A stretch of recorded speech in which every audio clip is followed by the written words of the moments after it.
Now to the crisis in the Middle East, where the bodies of several hostages taken from Israel on October 7th have been recovered, but the fighting continues. Secretary of State Antony Blinken says Israeli Prime Minister Benjamin Netanyahu has agreed to send a negotiating team to Cairo later this week for a new round of talks with Egyptian, Qatari, and US mediators. It's now up to Hamas to agree. Both sides say major disagreements remain unresolved. Capitol Hill correspondent Erik Rosales joins us with the latest. Erik?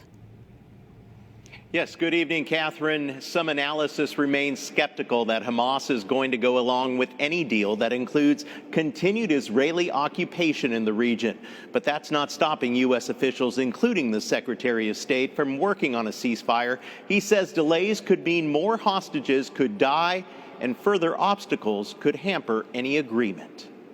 The next important step is for Hamas to say yes, and then in the coming days for all of the expert negotiators to get together to work on clear understandings on implementing the agreement. Months of on and off talks have circled the same issues. Israel saying the war can only end with the destruction of Hamas, and Hamas insisting it will only accept a permanent, non-temporary ceasefire.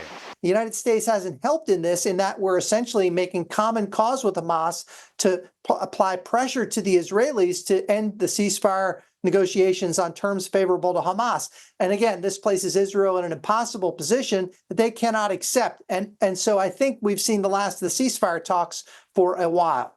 Lawmakers, including Foreign Affairs Committee Chair Michael McCaul, says Hamas will never agree to a deal that keeps its leader out of power. Any talks of ceasefire, while it sounds great, it remains, it keeps Sinwar in power, Hamas in power, and this cannot be finalized until Hamas is out of power. There really isn't anything more militarily that Israel can achieve in Gaza. If they want to get the hostages home, if they want to increase the possibility of a secure Israel, the Netanyahu government needs to do everything in their power as well to get this deal done. Meanwhile, the fighting continues. Today, Gaza's Civil Defense Agency says at least 12 people have been killed in an Israeli airstrike on a school west of Gaza City, housing displaced families. Israel says Hamas was using it as a militant base.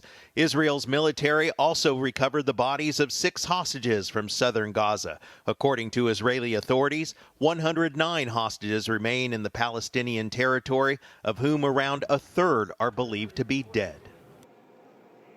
There's also another concern. The territory's Hamas-run health ministry is also waiting to receive polio vaccines as the risk of an outbreak grows in the territory. The Israeli agency that supervises aid deliveries to Gaza said that the vaccines to inoculate more than 1 million children should arrive in the coming weeks.